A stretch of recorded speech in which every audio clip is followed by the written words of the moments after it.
years old and live with Duchenne muscular dystrophy.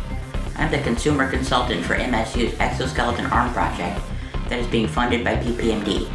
This project began as a passive arm support system designed by Talem Technologies, which helped the user move their arms without overexerting themselves.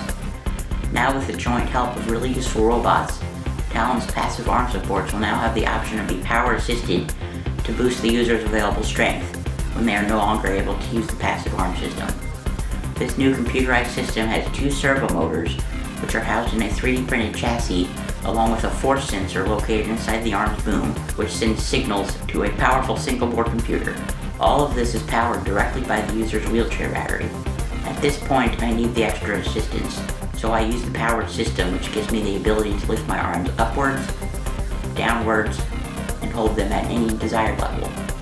The powered system also features an attachable weight compensator that senses the weight of any object the user picks up, such as a cell phone, and is able to be moved out of the way when it is not needed. A new drive mode, which when activated holds the arm at a desired height, such as joystick level. With these new features, I'm able to eat and drink on my own, play the piano, and do computer work without struggle, and just have some fun.